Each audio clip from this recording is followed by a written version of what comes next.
जय हिंद दोस्तों, उम्मीद करता हूं कि आप सब लोग बेहतर होंगे। शहीद Bhagat Singh civil services academy के इस ऑनलाइन प्लेटफॉर्म पर मैं आपके साथ हूं, आपका दोस्त पंकज शर्मा। और दोस्तों, मैं आप लोगों को पढ़ाता हूं मध्य प्रदेश का सामान्य अध्ययन। मध्य प्रदेश के सामान्य अध्ययन की हमने पिछले हमारे लेक्चर में जो हमारा भौतिक प्रदेश वाला पूरा चैप्टर था उसको हमने फिनिश कर दिया। मध्य प्रदेश के सातों भौतिक प्रदेशों को हमने बहुत अच्छे से डिटेल में चर्चा की है। उसके बावजूद यदि आपका कोई प्रॉब्लम या कोई भी वहां से दिक्कत आती है, कोई डाउट आता है, तो आप उसको बिल्कुल पूछ सकते हैं, व्हाट्सएप करके पूछ सकते हैं, या फिर आप उसको लाइव चैट जब हम लोग मिलेंगे उसमें भी आप लोग पूछ सकते हैं, कोई दिक्कत नहीं है। आज के इस लेक्चर में हम बात करने वाले हैं मध्य प्रदेश की पर्वत श्रृंखलाओं के बारे में। मैंने अपने पिछले लेक्चर में जब सतपुड़ा और मैकाल पर्वत श्रेणी वाला हिस्सा आपसे डिस्कस किया था, वो सतपुड़ा और मैकाल के समय मैंने आप लोगों को एक बात क्लियर कर दी थी कि हम लोग जो हमारा पर्वत वाला सेक्शन है उसमें दोबारा से हम सतपुड़ा और मैकाल पर चर्चा करने वाले हैं। क्योंकि पिछले लेक्चर में मैंने जब सतपुड़ा और मैकाल की आपसे बात की थी वो मैंने एक भौतिक प्रदेश के रूप में बात की थी, वहां पर जनसंख्या, वहां पर विकास, क्षेत्रफल आदि के बारे में। लेकिन आज के इस लेक्चर में हम उसके बारे में पूरा डिटेल में डिस्कस करेंगे कि मध्य प्रदेश में दो पर्वत श्रृंखला हैं, उसकी क्या क्या विशेषताएं और क्या चीजें हैं। तो देखते हैं सबसे पहले हम इस सेक्शन में कि मध्य प्रदेश के संदर्भ में जो आपकी पर्वत श्रृंखला है वो क्या है। तो देखें कि पहली बात तो ये कि पर्वत क्या होता है। आपको सबसे पहले ये जानना होगा कि पर्वत क्या होता है, पहाड़ी क्या होता है, इसमें मूलभूत अंतर क्या है ना। क्योंकि अभी यदि हम पर्वत पढ़ रहे हैं तो ये तो पता हो कि पर्वत क्या होता है, तो इसको साधारण तौर पर आप देख लीजिए कि एक आकृति जो कुछ इस प्रकार की है और एक आकृति जो है वो कुछ इस प्रकार की है। अगर मैं बात करूं इस आकृति की, तो इस आकृति में देखो आप कि इसमें एक शीर्ष जो है वो नुकीला शीर्ष है और इसकी ऊंचाई कम से कम हमारी होनी चाहिए 900 मीटर या उससे ज्यादा, है ना। और इसका जो ढाल है वो भी बहुत तेज है। तो तीव्र ढाल वाली 900 मीटर या उससे अधिक ऊंचाई की आकृति जिसका शीर्ष नुकीला होता है उसको हम कहते हैं पर्वत, ठीक है। लेकिन अगर कोई आकृति ऐसी है जिसकी ऊंचाई जो है वो 900 मीटर तक है या इससे कम है, तो और उसका जो शीर्ष है वो इसके भांति नुकीला नहीं है, सपाट शीर्ष है एक प्रकार से, और ढाल भी इसकी अपेक्षा मध्य है, तो ऐसी आकृति को, ऐसे स्ट्रक्चर को हम कह सकते हैं पहाड़ी। तो आपको पता चल गया कि पहाड़ी और पर्वत में क्या अंतर है ना। पहाड़ी और पर्वत के बाद एक और शब्द आता है पर्वत श्रृंखला। यदि इस प्रकार की जो पर्वत है ऐसी ही लगातार कोई पर्वत की ऐसी श्रृंखला बन जाती है तो उसको हम बोलेंगे कंटिन्यूअस पर्वत श्रृंखला। कुछ पर्वत श्रृंखलाएं ऐसी होती हैं जो है तो एक ही रेंज, एक ही प्रकार की चीजों से बनी हुई, एक ही कालक्रम के दौरान बनी हुई, लेकिन उसमें कंटिन्यूटी नहीं होती। बोलने का मतलब कभी-कभी ऐसा हो जाता है कि एक पर्वत यहाँ है, फिर एक पर्वत यहाँ है, फिर एक पर्वत यहाँ है, तो ये होती है डिसकंटिन्यू रेंज। डिसकंटिन्यू श्रेणी, असतत श्रेणी का मतलब है कुछ बीच में गैप होना, बीच में दर्रे होना या किसी प्रकार से। लेकिन जब श्रेणी जो होती है वो इस प्रकार से लगातार हो तो उसको हम बोलेंगे कंटिन्यूअस श्रेणी, सतत पर्वत श्रेणी, ठीक है। तो ये तो पता चल गया कि पर्वत क्या होता है। अब पर्वत की यदि हम बात कर रहे हैं तो हम वैश्विक स्तर पर और भारत के स्तर पर पर्वतों की बात अभी नहीं कर रहे हैं, अभी हम बात कर रहे हैं मध्य प्रदेश के पर्वतों की। जब हम मध्य प्रदेश में पर्वत श्रेणियों की बात करते हैं तो मध्य प्रदेश में दो पर्वत श्रेणियां हमको देखने को मिलती है। कितनी पर्वत श्रेणियां देखने को मिलती है मध्य प्रदेश में? दो पर्वत श्रेणियां देखने को मिलती हैं। दोनों पर्वत श्रेणियां पूर्व से पश्चिम दिशाओं में मौजूद हैं। और ये जो पर्वत श्रेणी है ना, देखो एक पर्वत की अगर मैं बात कर लूं ये मध्य प्रदेश की इस प्रकार से, तो एक होगी इस प्रकार से और एक होगी इस प्रकार से। यदि कोई पर्वत श्रेणी इस प्रकार से स्थापित है तो हम बोलेंगे क्या? उत्तर से दक्षिण बराबर।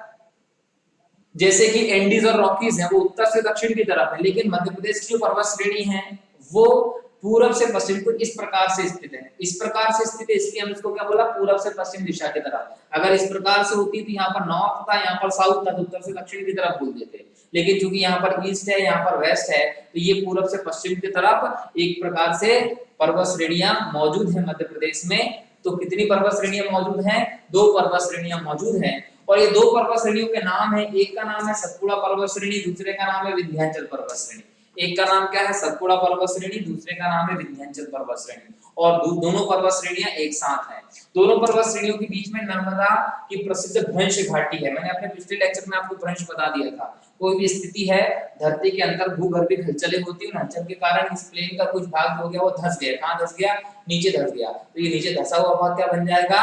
ये बन जाएगा भ्रंश। और इसके अपेक्षा ये उठे हुए भाग होगा दोनों, इसको हम बोल सकते हैं पर्वत, ठीक है। उठे हुए भाग पर्वत हो सकते हैं और जो धंसा हुआ भाग है, जो नाली बन जाएगी, वो क्या हो जाएगी? आपकी भ्रंश बन जाएगा। तो भ्रंश क्या होता है वो समझ गए आप। तो एक तरफ क्या है, ऊपर यहाँ पर एक विंध्याचल पर्वत श्रेणी, नीचे एक है सतपुड़ा पर्वत श्रेणी और इसके बीच में है नर्मदा नदी का प्रवाह, जो कि एक भ्रंश घाटी से बहती है। तो एक तरफ विंध्याचल, एक तरफ सतपुड़ा। उत्तर की तरफ क्या है, नॉर्थ में है विंध्याचल और साउथ की तरफ क्या है, सतपुड़ा पर्वत श्रेणी है। ये आपको ध्यान रखना होगा, बराबर कि नहीं। चलिए, तो सतपुड़ा को आप समझ गए, विंध्याचल किस प्रकार से स्थापित है वो भी समझ गए। कितने प्रकार के पर्वत है मध्य प्रदेश में, 2 पर्वत श्रेणियां हैं, एक है सतपुड़ा और एक है विंध्याचल, दोनों के बीच में नर्मदा की प्रसिद्ध भ्रंश घाटी है, बराबर। अच्छा, जो नर्मदा की भ्रंश घाटी है, इसका ढाल जो है वो पश्चिम से पूरब की तरफ विपरीत है। मतलब बोलने का ये कि जनरली क्या होता है कि पश्चिम की तरफ ऊंचा होता है, पूरब की तरफ नीचा होता है, ढाल इस प्रकार का होता है। लेकिन जो नर्मदा घाटी है, नर्मदा भ्रंश घाटी, उसके यदि मैं ढाल की बात करता हूँ, उसका ढाल कुछ इस प्रकार से है, ईस्ट की तरफ ऊंचा है और वेस्ट की तरफ नीचा है। तो इस प्रकार का ढाल है और ईस्ट से वेस्ट की तरफ, मतलब पूरब से पश्चिम की तरफ, पश्चिम में क्या है, अरब सागर। तो नर्मदा जो है वो अमरकंटक से निकलती है और अमरकंटक से निकलने के बाद नर्मदा कहाँ चली जाती है, अरब सागर में गिर जाती है। अरब सागर में नर्मदा क्यों जाती है, क्योंकि भ्रंश घाटी में बहती हुई पश्चिम की तरफ ढाल के साथ बहती हुई निकल जाती है, क्या, आपकी नर्मदा नदी। तो याद रखना है, यदि कोई पूछ ले कि नर्मदा घाटी का ढाल किस तरफ है, तो नर्मदा घाटी का ढाल पश्चिम की तरफ है, इसलिए नर्मदा नदी भी कहाँ जाती है, पश्चिम दिशा की ओर प्रवाहित होती है। मैप जो है इसको देख लीजिए, इस मैप में आपको दिख जाएगा कि ये हमारा पूरा मध्य प्रदेश है। मध्य प्रदेश का यह ईस्टर्न वाला क्षेत्र है, यह वेस्टर्न क्षेत्र है, ये नॉर्थ है और ये साउथ वाला एरिया है। अब यहाँ पर छत्तीसगढ़ लगता है, याद रखना है। यहाँ पर पीछे की तरफ एक तरफ गुजरात है और नीचे आपका महाराष्ट्र है। तो ध्यान रखना कि यहाँ पर राजस्थान की सीमाएं लगती है और राजस्थान की यहाँ पर एक पर्वत श्रेणी जिसका नाम है अरावली। कौन सी पर्वत श्रेणी, अरावली पर्वत श्रेणी है। विश्व का सबसे प्राचीनतम पर्वतों में से एक है आपका अरावली पर्वत श्रेणी। तो यहाँ पर आपकी जो अरावली पर्वत श्रेणी है, उसका जो ढलान आता, उसका जो एंडिंग पॉइंट आता, वहां से ईस्ट की तरफ इस प्रकार से ये जो है आपकी, ये विंध्याचल पर्वत श्रेणी है। कौन सी पर्वत श्रेणी आ गई, ये विंध्याचल पर्वत श्रेणी आ गई आपकी पश्चिम से पूर्व की तरफ यहाँ पर, ठीक है। और विंध्याचल पर्वत श्रेणी जो है वो भी अरावली के ईस्टर्न साइड से ही निकलती हुई इस प्रकार से है। अगर इसकी बात करें तो यहाँ पर महाराष्ट्र है, तो महाराष्ट्र के कुछ क्षेत्र और गुजरात का पूर्वी एरिया, गुजरात और महाराष्ट्र के इस क्षेत्र से शुरू होकर ये इस प्रकार से आपकी एक सतपुड़ा पर्वत श्रेणी है। अब ये सतपुड़ा पर्वत श्रेणी वाला हिस्सा हो गया साउथ में और ये हो गया आपका विंध्याचल पर्वत श्रेणी वाला हिस्सा जो बीच में है। यहाँ से ये बीच वाले हिस्से से बहती है आपकी क्या, नर्मदा नदी, क्योंकि यहाँ बीच में क्या है, नर्मदा घाटी स्थित है। ये आपको ध्यान रखना होगा, बराबर। चलिए, अब देखो कि जब मैं विंध्याचल पर्वत श्रेणी की बात कर लूं या मैं सतपुड़ा पर्वत श्रेणी की बात कर लूं, ये तो समझ में आ गया कि कहां पर है, किस प्रकार से स्थित है। ये विंध्याचल और सतपुड़ा, बीच में नर्मदा घाटी। जो विंध्याचल है वो पीछे वाले हिस्से को हम विंध्याचल पर्वत श्रृंखला बोलते हैं। इसके ईस्टर्न वाले क्षेत्र में मध्य वाले भाग को हम भांडेर बोलते हैं और सबसे पूर्व वाले हिस्से को हम बोलते हैं कैमूर। और यहाँ से इस प्रकार से दोनों क्या होते हैं, आपस में मिलते हैं। याद रखना है, दोनों का यहाँ पर मिलन हो जाता है और इन मिलन में एक पठारी क्षेत्र होता है। यहीं पर क्या स्थिति आपका अमरकंटक वाला एरिया स्थित है। वैसे ही जो सतपुड़ा है वो भी डिसकंटिन्यू रेंज है, सतत श्रेणी नहीं है। ये यहाँ पर महाराष्ट्र से शुरू होकर यहाँ तक फैली हुई है, जिसको हमने राजपीपलाना की पहाड़ी हो, ग्वालियर की पहाड़ी हो, महादेव पर्वत श्रेणी, धूपगढ़, मैकाल पर्वत श्रेणी में डिवाइड किया हुआ है। तो एक एक करके हम दोनों पर्वत श्रेणियों को देख लेते हैं कि किस पर्वत श्रेणी का क्या महत्व है और किस प्रकार से स्थापित है और इसके कौन कौन से पार्ट किस किस प्रकार से हैं। बेसिकली जो हमको ज्यादा डिटेल में चर्चा करनी है वो सतपुड़ा को लेकर ही करनी है, विंध्याचल को लेकर इतनी ज्यादा डिटेल में नहीं करनी। विंध्याचल की जब हम बात करेंगे जिसके संबंध में जो हमारी धार्मिक मान्यता है उस पर भी हम देख लेंगे कि विंध्याचल पर्वत श्रेणी की धार्मिक मान्यता और ओंकारेश्वर का जो शिवलिंग है उसके स्थापित होने की क्या इसके पीछे तथ्य चलता, बराबर। तो देखते हैं क्या है इसमें। देखो, सबसे पहले सतपुड़ा पर्वत श्रेणी की बात करें तो जैसा कि आप लोग भारत के भौतिक प्रदेश, मध्य प्रदेश के भौतिक प्रदेश में हम बात कर चुके हैं कि जो सतपुड़ा पर्वत श्रेणी है वो मध्य प्रदेश के कुल क्षेत्रफल के 11% पर है। मध्य प्रदेश का कुल क्षेत्रफल कितना है, 308252 वर्ग किलोमीटर। जो 308252 वर्ग किलोमीटर मध्य प्रदेश का कुल क्षेत्रफल है, इसका लगभग 11% हिस्सा काय में है, सतपुड़ा पर्वत श्रेणी में है।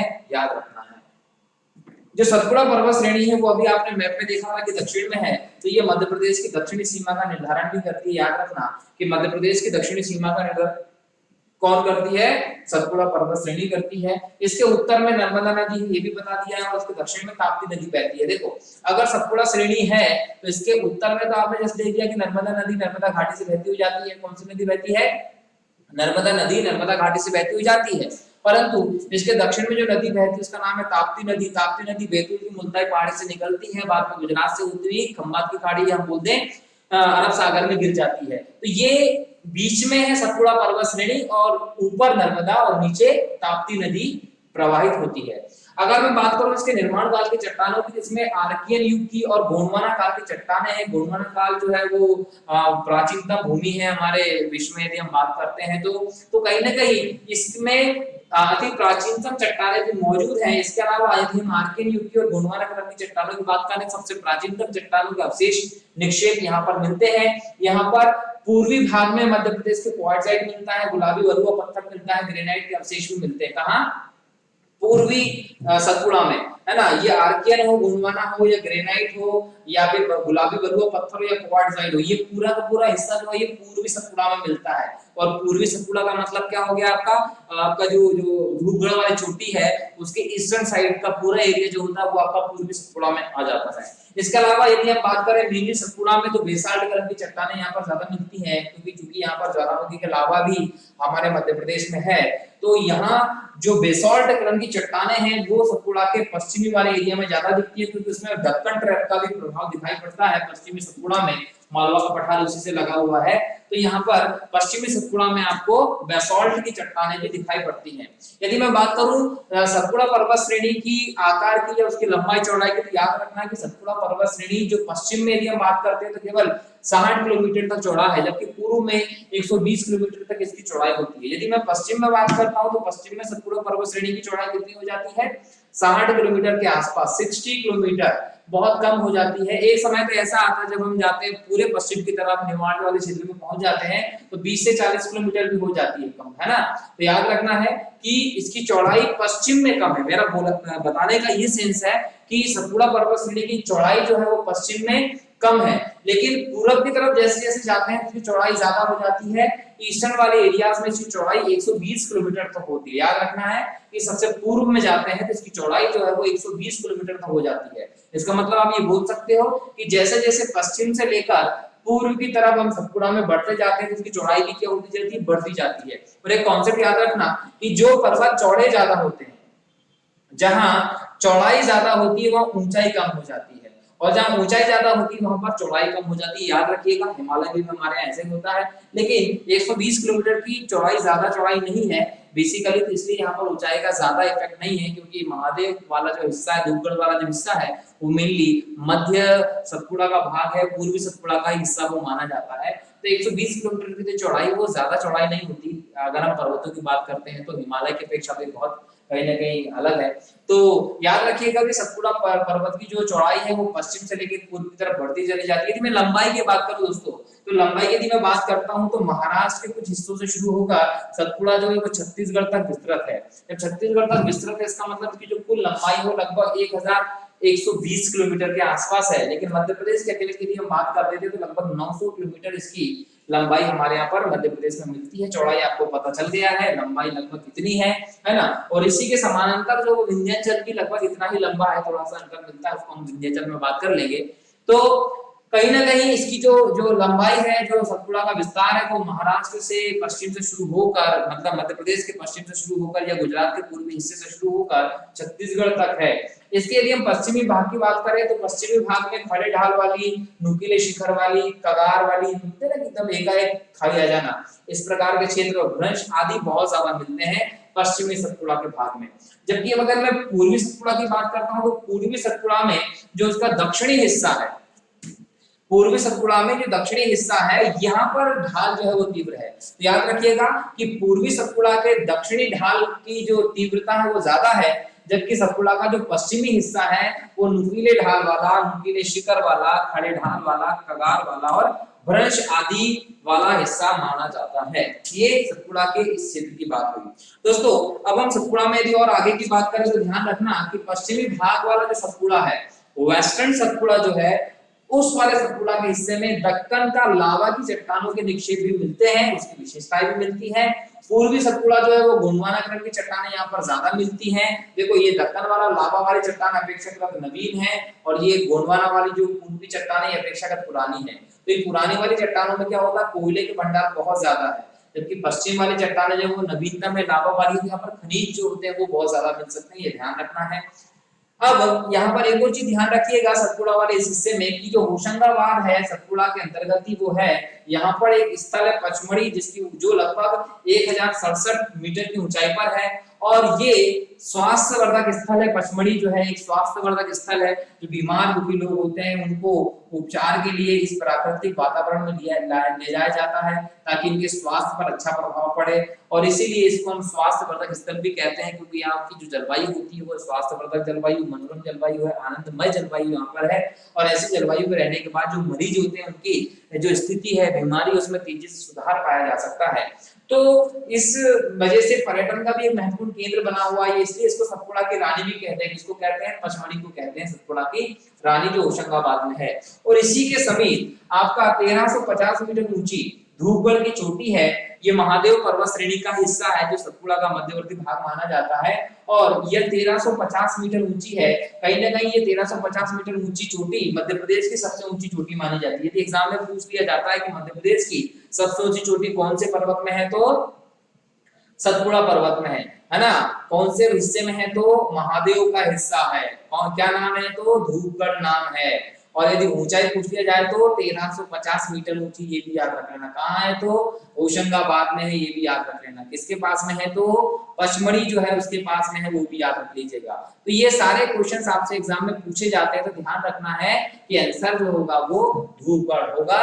एक ही उत्तर है, भले ही वो स्थान पूछ ले या सतपुड़ा की श्रेणी की पूछ ले या महादेव पर्वत दे दे या कुछ भी आपसे पूछता है, तो आंसर आपका महादेव का धूपगढ़ की पर्वत चोटी ही हो गई। तो ये क्लियर हो गया कि पचमढ़ी कहाँ है, धूपगढ़ की हम बात करते हैं। तो इसके बाद सतपुड़ा पर्वत श्रेणी में और आगे यदि हम जाते हैं तो दोस्तों ये नदियों का क्षेत्र है। यहाँ नर्मदा नदी, ताप्ती नदी, गोदावरी नदी, वेनगंगा नदी, शक्कर नदी, है ना, गार नदी, छोटी तवा नदी, वर्धा, ये जो इंपॉर्टेंट नदियां हैं, ये सारी नदियों का प्रवाह जो होता है वो इस क्षेत्र में होता है। नर्मदा से लेके वर्धा नदी तक ये सभी नदियां इस क्षेत्र में ही प्रभावित होती है, प्रवाहित होती है, ये याद रखना है बराबर। ठीक है, जो अमरकंटक की चोटी है, अमरकंटक के बारे में मैंने आपको भी बताया कि ऊपर से आती कैमूर, नीचे से गया मैकाल, दोनों का कहीं ना कहीं एक मिलन होता है। यहीं पर है अमरकंटक। जो अमरकंटक है इसमें आपको याद रखना है कि इसका जो इधर वाला पार्ट है वहां से निकल जाती है नर्मदा, इधर वाले पार्ट से निकल जाती है जोहिला और वेनगंगा, और ऊपर वाले पार्ट से निकल जाती है सोन। इस प्रकार से आपको नदियां देखना है, इधर से नर्मदा, इधर से सोन, इधर से जोहिला और वेनगंगा जैसी नदियों का उद्गम होता है अमरकंटक से ही बराबर। चूंकि सर्वाधिक नदियां, अपन ने देखो कितनी सारी नदियां इसमें चर्चा कर ली, इतनी सारी नदियां जो है वो अकेले यहीं से निकलती हैं। अब चूंकि इतनी सारी नदियां यहीं से निकल रही हैं, इसका मतलब क्या हो जाएगा कि यहाँ से बहुत ज्यादा नदियों का उद्गम है, और बहुत ज्यादा नदियों का उद्गम है, इसका मतलब एक प्रकार से क्या हो गया, ये वाटरशेड इलाका हो गया। तो याद रखें कि वाटरशेड मध्य प्रदेश में किसको कहते हैं, तो सतपुड़ा पर्वत श्रेणी को ही कहा जाता है, क्योंकि यहाँ से बहुत ज्यादा नदियों का उद्गम होता है, ये आपको ध्यान रखना है। ठीक है, तो यहां हमने इस बारे में भी बात कर लिया कि वाटरशेड क्या है, क्यों कहते हैं इसको, तो उस बारे में भी देखा है ना। नेक्स्ट यदि हम बात करें तो फिर से देखो कि ये आपकी सतपुड़ा यहाँ पर स्थित है। अब मैं सतपुड़ा जब दिखा रहा हूँ आपको तो एक बात ध्यान रख लो कि पिपलाना की पहाड़ी जो है जब यहाँ से लेके तो यहाँ तक पूरा फैला हुआ है ना। मैं क्या बोलूंगा, पूर्वी गुजरात से लेके तो पूरा पूर्व में अनूपपुर तक ये विस्तृत, उसके बाद छत्तीसगढ़ में भी इसका विस्तार है। लेकिन इसको हमने अलग अलग जगह पर अलग अलग नाम बोला। जैसे सबसे पश्चिमी हिस्से को हम बोलते हैं पिपला, राजपिपला की श्रेणी, उसके बाद वाले हिस्से को हम बोलते हैं ग्वालीगढ़ की श्रेणी, उसके बाद वाले को हम बोलते हैं महादेव जिसमें धूपगढ़ चोटी स्थित है, उसके बाद हम बोलते हैं मैकाल जिसका आगे का हिस्सा कहलाता है अमरकंटक। तो अब इस पे नजर जमाते हैं, एक एक करके इसकी विशेषता को जानते हैं कि राजपिपलाना क्या है, महादेव श्रेणी क्या है और मैकाल पर्वत श्रेणी क्या है। एक एक करके इनके विशेष तथ्यों के बारे में अब देख लेते हैं यहाँ पर। ठीक है, सबसे पहले बात करते हैं राजपिपला की पहाड़ी की। यदि राजपिपला की पहाड़ी की बात करता हूँ तो ये मध्य प्रदेश का सबसे पश्चिमी इलाका है। मध्य प्रदेश का सबसे पश्चिमी इलाका जिसमें नुकीले शिखर, खड़े ढाल बहुत ज्यादा मिलते हैं। ये गुजरात के पूर्वी भाग से शुरू होता है और बुरहानपुर दर्रे तक जाता है। देखो बुरहानपुर आपको पता है कि मध्य प्रदेश दक्षिण में, मध्य प्रदेश का सबसे दक्षिणतम शहर जो है वो बुरहानपुर है। बुरहानपुर में दर्रा कैसे हुआ मैं अपन उस पर बात करते हैं, लेकिन याद रख लीजिएगा कि गुजरात के पूर्व से लेकर, अगर गुजरात नहीं दिया हुआ तो आपने दे देगा महाराष्ट्र के ईस्टर्न क्षेत्र, तो यहाँ से लेकर तो ये बुरहानपुर दर्रे तक विस्तृत है। इसमें अखरानी पहाड़ी है, इसमें बड़वानी पहाड़ी है, इसमें विजयगढ़ की पहाड़ी है, इसमें असीरगढ़ बुरहानपुर के अंतर्गत आता है, इसकी पहाड़ियां हैं। आपको पता होगा असीरगढ़ का किला गुजरात में जो है, असीरगढ़ का किला जो वो 1601 के आसपास अकबर ने जीता था और इसको सोने की कुंजी से खोला था, ये भी बोला जाता है ना। अकबर की अंतिम विजय असीरगढ़ कहलाई थी, ठीक है। तो कहीं ना कहीं गुजरात के पूर्वी भाग से लेकर तो बुरहानपुर दर्रे तक जो सतपुड़ा का पश्चिमी हिस्सा है, राजपीपला की पहाड़ी, वो विस्तृत है। इसमें अकरानी पहाड़ी, बड़वानी पहाड़ी, विजयगढ़ की पहाड़ी और असीरगढ़ की पहाड़ियां भी मौजूद है ना। ताप्ती नदी जो है वो इसी क्षेत्र से होकर गुजरती है और ताप्ती और उसकी सहायक नदियों ने इसे काट दिया है। याद रखना है कि ताप्ती और उसकी जो नर्मदा और ताप्ती जो है, इसकी जो सहायक नदियां हैं, वो नदियां यहाँ से प्रवाहित होती हैं, इसने इसको कट कर दिया है, जिसके कारण यहाँ पर क्या बन गया, दर्रा बन गया। देखो इस प्रकार से माउंटेन है, बीच में से कट हो जाएगा तो बीच में जाने की जगह बन जाएगी इन दोनों बीच में, तो बीच में जा सकते हो कि नहीं जा सकते आप, ये क्या हो जाएगा, दर्रा हो जाएगा। दर्रे को आप किस प्रकार से समझ सकते हो, देखो इसका इजी आपको एग्जांपल बताता हूँ। फिल्में आप सभी लोग देखते हो, जब आप फिल्में देखते हो तो आपने वहां देखा होगा रावड़ी राठौर, अक्षय कुमार साहब की बहुत शानदार फिल्म थी, आपने सभी ने देखी होगी। अब जो रावड़ी राठौर है उसमें जब आप एंड में पहुंचते हो, जब अंत होता है, तो आपने देखा होगा कि जो हीरोइन है वो बीच वाले हिस्से में चलती है, विलन ऊपर चल रहा होता है, तो जो बीच में से दो पर्वतों के बीच से वो हीरोइन जा रही होती है, जहां पर उस विलन को अंत में गिरा देते हैं, वो वाला हिस्सा क्या कहलाता है, आपका दर्रा कहलाता है। तो समझ में आ गया दर्रा क्या होता है। ऐसे फिल्मों को देखकर, चीजों को देखकर आप किसी भी चीज को समझ सकते हैं। यदि आप उसको अच्छे से अपने दिमाग में रख लेते हो तो ये आपके लिए बहुत प्रॉफिट वाली चीज हो जाएगी, आप उसको आराम से समझ सकते हो, आसानी से, बिना किसी प्रॉब्लम के। इजी हो जाता है समझने में, क्योंकि जो दैनिक जीवन में हम बहुत सारी चीजें देखते हैं वो सब एक एक का उदाहरण हमको दिखता जाता है, तो कोशिश किया करो कि इन चीजों से भी सीखो, बराबर। तो नर्मदा और ताप्ती की जो सहायक नदियां हैं, वो उसने इस पहाड़ी क्षेत्र को कट कर दिया है, जहां पर दर्रा बन गया है, तो वहीं तक कहीं ना कहीं इस राजपीपला की पहाड़ी का हिस्सा है। और इसके आगे यदि हम जाते हैं, इसके पूर्व में थोड़े से आगे वाले हिस्से में ग्वालियर की श्रेणी जो है वो मौजूद है। ग्वालियर की श्रेणी से और आगे जाते हैं तो उसके बाद आती है महादेव पर्वत श्रेणी। महादेव पर्वत श्रेणी जो है वो विशेष तौर पर होशंगाबाद, नरसिंहपुर, शिवनी, छिंदवाड़ा आदि क्षेत्रों में विस्तृत है। और यहीं पर मध्य प्रदेश की सबसे ऊंची चोटी धूपगढ़ जो 1350 मीटर ऊंची है वो स्थित है। धूपगढ़ किसका हिस्सा है, वो महादेव पर्वत श्रेणी का हिस्सा है, याद रखिएगा। पचमढ़ी भी यहीं पर है, स्वास्थ्यवर्धक स्थल अभी मैंने बताया था आप लोगों को। इसके बाद शुरू हो जाती है आपकी मैकाल अमरकंटक श्रेणी। क्या शुरू हो जाती है इसके बाद, आपकी मैकाल अमरकंटक श्रेणी की शुरुआत हो जाती है। इसके बाद यदि मैकाल अमरकंटक श्रेणी की बात करें तो ये जो है ये सतपुड़ा का पूर्वी विस्तार है। ध्यान रखना, मैकाल अमरकंटक श्रेणी क्या है, ये सतपुड़ा का पूर्वी विस्तार है और ये अर्धचंद्राकार फैली हुई है। क्या, अर्धचंद्राकार फैली हुई है और सतपुड़ा का पूर्वी विस्तार है आपकी मैकाल पर्वत श्रेणी, है ना। तो मैकाल अमरकंटक की श्रेणी एक तो अर्धचंद्राकार हो गई क्योंकि इस प्रकार से फैली हुई है, और ये एक पूर्वी विस्तार है सतपुड़ा का। इसका ज्यादातर जो भाग है वो कहां चला गया है, छत्तीसगढ़ में चला गया है। याद रखिएगा कि जो पूर्वी हिस्सा है वो छत्तीसगढ़ में बहुत ज्यादा हद तक फैला हुआ है। अब भाई 1 नवंबर को पहुंच जाए वापिस 1 नवंबर सन 2000 के पहले तक, है ना। जो छत्तीसगढ़ है वो मध्य प्रदेश में ही था। अब छत्तीसगढ़ जब मध्य प्रदेश में था, इसका मतलब ये सारे के सारे सोर्स जो थे वो हमारे मध्य प्रदेश के अंतर्गत आते थे। परंतु जब छत्तीसगढ़ अलग हो गया, 26वां राज्य बन गया, तो ऐसे में ये सारे जो इसकी क्षेत्र थे वो छत्तीसगढ़ वाले हिस्से में चले गए। इसलिए हम क्या बोलते हैं कि सतपुड़ा का जो पूर्वी विस्तार है मैकाल अमरकंटक का, उसका बहुत ज्यादा विस्तार हुए छत्तीसगढ़ वाले क्षेत्र में भी हो जाता है, याद रखना है, बराबर। जो अमरकंटक है वो सतपुड़ा की दूसरी सबसे ऊंची चोटी है, आपको वो भी ध्यान रखना। अमरकंटक जो है वो सतपुड़ा की दूसरी सबसे ऊंची है। पहली सबसे ऊंची चोटी कौन सी है, धूपगढ़। धूपगढ़ के बाद यदि हम बात करें दूसरी सबसे ऊंची चोटी कौन सी है, तो अमरकंटक याद रखिएगा, जो सतपुड़ा की दूसरी सबसे ऊंची चोटी है। नर्मदा इसके उत्तर से, मैं फिर वही बात बोलूंगा कि इसको उत्तर से नर्मदा नदी निकलती है, दक्षिण से महानदी निकलती है और वेशगंगा नदी निकलती है, ये भी याद रखना है। अब ये जो दोनों नदियां हैं ये छत्तीसगढ़ वाले हिस्से में पहुंच जाएंगे तो वहां पर ये दिखाई पड़ती है। लेकिन यदि मध्य प्रदेश में बात करेंगे तो उत्तर में क्या जाने वाली है, सोन, इधर से जाने वाली है क्या, नर्मदा, और इधर से जाने वाली आपकी क्या, वर्धा और जोविला नदियां जो है वो यहाँ से आपको दिखाई पड़ती है, तो याद रखें। और छत्तीसगढ़ वाले इलाके में जाएंगे तो वेनगंगा जो होगी वो भी आ जाएगी, और इसके अलावा जो महानदी है वो भी आ जाएगी जो सिंहावा के पास से निकलती है। तो ये आपको विशेष तौर पर ध्यान देना है कि इस वाले क्षेत्र से कौन कौन सी नदियों का उद्गम होता है। तो ये मैकाल श्रेणी थी, है ना। अब चूंकि यहीं पर मेकाल श्रेणी है और मेकाल श्रेणी में नर्मदा कुंड है। कौन सा कुंड है? नर्मदा कुंड है और नर्मदा कुंड से ही नर्मदा का उद्गम होता है, ये भी ध्यान रखना है। अब चूंकि मेकाल से निकलती है इसलिए नर्मदा का नाम भी क्या पड़ा हुआ है? मेकाल सुता। नर्मदा को क्या बोलते हैं? मेकाल सुता बोलते हैं ना। क्यों बोलते हैं मेकाल सुता नर्मदा को? क्योंकि उसका उद्गम जो होता है वो मेकाल श्रेणी के ही हिस्से से होता है। चूंकि मेकाल श्रेणी के हिस्से से उसका उद्गम होता है इसलिए नर्मदा को मेकाल सुता भी कहा जाता है। ये आपको विशेष तौर पर ध्यान रखना है। किसके संदर्भ में?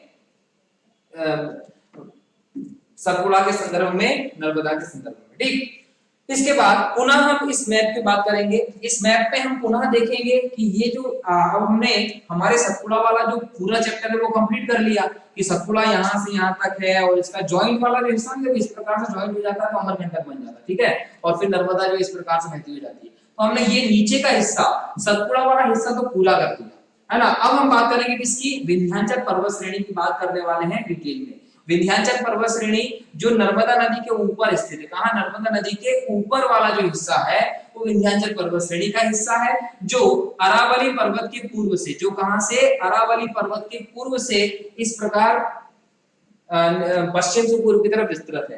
अरावली पर्वत यहाँ है, इसके पूर्व से मध्य प्रदेश के पश्चिम से पूर्व की तरफ इस प्रकार से पूरी विस्तृत है आपकी विंध्याचल पर्वत श्रेणी। अब इसके बारे में हम बात करते हैं कि विंध्याचल पर्वत श्रेणी क्या है और किस प्रकार से है। सबसे पहले तो आप एक चीज ध्यान रख लो कि यदि मैं विंध्याचल पर्वत श्रेणी की बात करता हूं तो विंध्याचल पर्वत श्रेणी जो है वो एक अवशिष्ट पर्वत है। क्या? एक अवशिष्ट पर्वत है। विंध्याचल जो है वो एक अवशिष्ट पर्वत है, याद रखिए। ये किस प्रकार का पर्वत है? अवशिष्ट पर्वत है विंध्याचल पर्वत श्रेणी। और सतपुड़ा क्या था? एक ब्लॉक पर्वत था। सतपुड़ा क्या था? एक ब्लॉक पर्वत था, है ना। देख लो बीच में धंसा हुआ भाग, इधर ये और इधर ये होने को तो दोनों ही ब्लॉक पर्वत है। क्योंकि यदि कोई इस तरह करती है इसका बीच वाला भाग धंस जाता है तो ये भ्रंश हो गया और ये दोनों के दोनों ब्लॉक हो गए। किसकी वजह से? इसकी वजह से। तो कहीं ना कहीं है तो दोनों ही, परंतु जो विंध्याचल है ये विश्व की सबसे प्राचीन शिखरों में से एक है, प्राचीनतम पर्वतों में से एक है। तो इसकी वास्तव में जो पहले ऊंचाई थी वो छोटा रह गया है, घिसा गया है। तो अब ये अवशिष्ट पर्वत के रूप में स्थित है, जबकि जो सतपुड़ा है वो एक ब्लॉक पर्वत के रूप में ही माना जाता है। याद रख लीजिए कि विंध्याचल जो एक अवशिष्ट पर्वत के रूप में गिना जाता है और सतपुड़ा जो है वो एक ब्लॉक पर्वत के रूप में गिना जाता है। तो अब विंध्याचल पर्वत श्रेणी जो अवशिष्ट पर्वत के रूप में स्थित है इसकी डिटेल में मैं जाता हूं अब। ठीक है,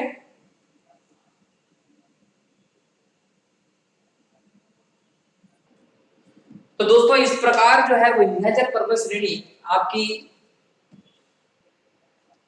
तो दोस्तों इस प्रकार जब वो विंध्याचल पर्वत श्रेणी आपकी यहाँ पर पश्चिम से पूर्व की तरफ इस प्रकार विस्तृत है। यदि मैं बात करूं तो विंध्याचल पर्वत श्रेणी जो है वो उत्तरी भारत और दक्षिणी भारत के बीच में विभाजन का काम भी करती है। तो विंध्याचल पर्वत श्रेणी मध्य प्रदेश के यहाँ पर इस प्रकार से स्थित है। इसके ऊपर जाते हैं तो उत्तर भारत हो जाएगा और इसके नीचे चले जाएंगे तो दक्षिण भारत हो जाएगा। तो उत्तर भारत और दक्षिण भारत के बीच में एक विभाजन के रूप में काम करने वाले, दोनों को अलग करने वाले श्रेणी के रूप में भी कौन सी पर्वतमाला मानी जाती है? विंध्याचल पर्वतमाला मानी जाती है। जो विंध्याचल पर्वतमाला है ये पश्चिम से पूर्व की तरफ लगभग 1086 किलोमीटर विस्तृत है। कितनी? 1086 किलोमीटर विस्तृत है विंध्याचल पर्वत श्रेणी पश्चिम से पूर्व की तरफ। और ये यूपी में भी है, ये बिहार में भी है, बिहार तक इसकी श्रेणियां हैं। इसके अलावा ये गुजरात में पश्चिम में स्थित है और इसके अलावा ये मध्य प्रदेश में भी है। तो विंध्याचल पर्वत श्रेणी वैसे मुख्य रूप से देखा जाए तो 4 राज्यों में दिखाई पड़ती है।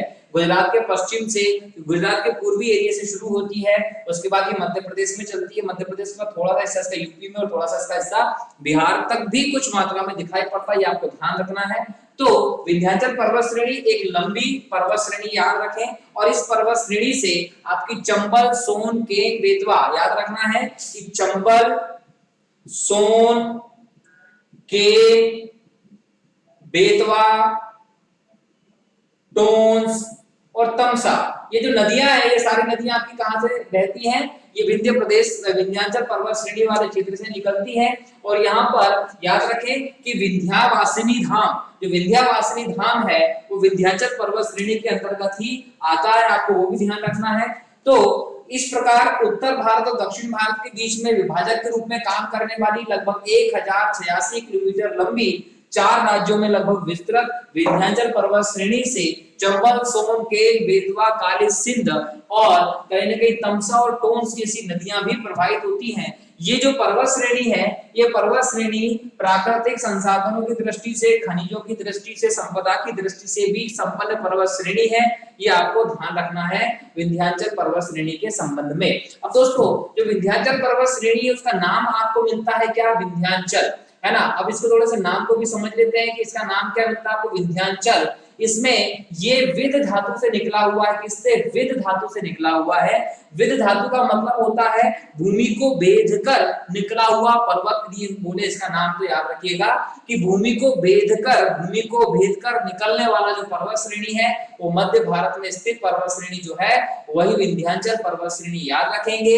इसका उल्लेख वेदों में है, इसका उल्लेख रामायण में है, इसका उल्लेख महाभारत में है, पुराणों में है, विभिन्न प्राचीन ग्रंथों में इसका उल्लेख मिलता है। और कहीं ना कहीं विंध्याचल पर्वत श्रेणी जो है वो हमारे धार्मिक क्षेत्र से भी जुड़ा हुआ है। ये आपको ध्यान रखना है। किस प्रकार धार्मिक क्षेत्र से जुड़ा है? एक तो मैंने बता दिया कि विंध्यवासिनी का धाम है।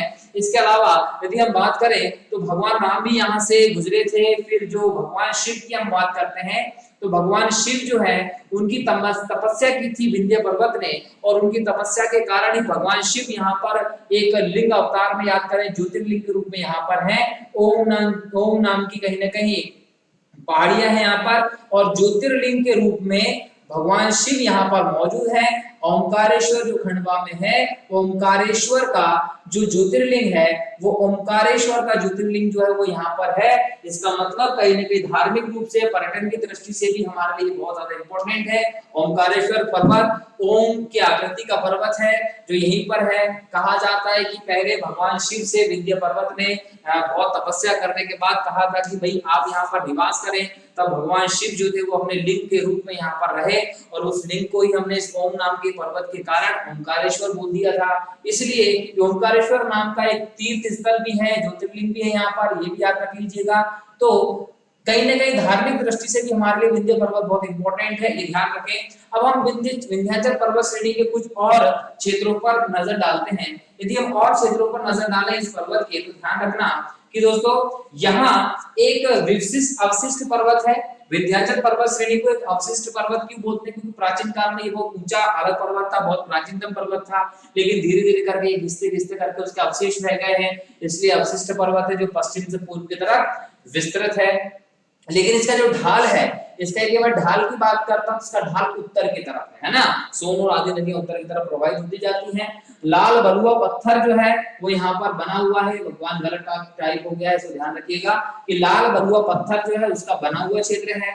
विश्व के प्राचीनतम पर्वत श्रेणियों में से एक गिना जाता है विंध्याचल पर्वत श्रेणी को, और इसकी ऊंचाई जो है वो 457 से लेके 600 मीटर तक है। लेकिन मैं इसकी लंबाई आपको बता दिया, लगभग 1086 किलोमीटर के आसपास इसकी लंबाई हमको देखने को मिलती है। विंध्याचल पर्वत श्रेणी जो है उसके पश्चिमी भाग को हम विंध्याचल पर्वतमाला कहते हैं, लेकिन इसके पूर्वी भाग को हम कैमूर और भांडेर श्रेणी के नाम से जानते हैं। कैमूर और भांडेर विंध्याचल का पूर्वी नाम है, ये विशेष तौर पर याद रखिएगा कि कैमूर क्या और भांडेर क्या है।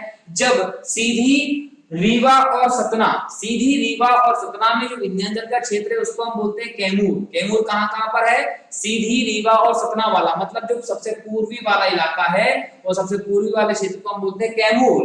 लेकिन जो पन्ना छतरपुर में जो मध्यवर्ती भाग है इसका, पन्ना छतरपुर दमोह वाले इलाके में जो है उसको हम बोलते हैं भांडेर। तो याद रखिएगा कि पन्ना छतरपुर दमोह जो बीच का इलाका है वहां पर जो विंध्याचल की रेंज है, मध्यवर्ती रेंज है, उसको हम बोलते हैं भांडेर श्रेणी। और जो पूर्व में है, सीधी, सतना और रीवा वाले क्षेत्र में है, उस श्रेणी को हम कहते हैं कैमूर श्रेणी। और कैमूर श्रेणी से आगे जाके ये अमरकंटक वाला जो इलाका है, अमरकंटक का जो पठारी क्षेत्र है, वहां इसका मिलन हो जाता है और वहीं से नर्मदा और आदि नदियों का उद्गम होता है। इस प्रकार से जो विंध्याचल पर्वत श्रेणी है वो मध्य में स्थित है, उत्तर भारत और दक्षिण भारत के बीच में विभाजन करने का काम करती है, और मध्य प्रदेश की एक बहुत ही महत्वपूर्ण पर्वत श्रेणी है। मैंने आप लोगों को ये जो पर्वत श्रेणी इसको धार्मिक मान्यताओं से भी जुड़ के बता दिया है, और वर्तमान में इसकी क्या सिनेरियो हमने वो भी देख लिया। तो दोस्तों आज के इस लेक्चर में मैंने आपको डिटेल में मध्य प्रदेश के पर्वत श्रेणियों के बारे में बता दिया। मध्य प्रदेश की पर्वत श्रेणी की क्या विशेषता और किस प्रकार से विस्थापित है, दोनों पर्वत श्रेणी का हमने अलग अलग करके देख लिया है। यदि एग्जाम में आता तो आपको हिसाब से उसको बता देना है कि किस हिसाब से ये श्रेणियां स्थित हैं। ठीक है, तो आज के लेक्चर में इतना ही। मिलते हैं अगले लेक्चर में मध्य प्रदेश की मिट्टी वाले टॉपिक के साथ। जय हिंद, जय भारत, वंदे मातरम।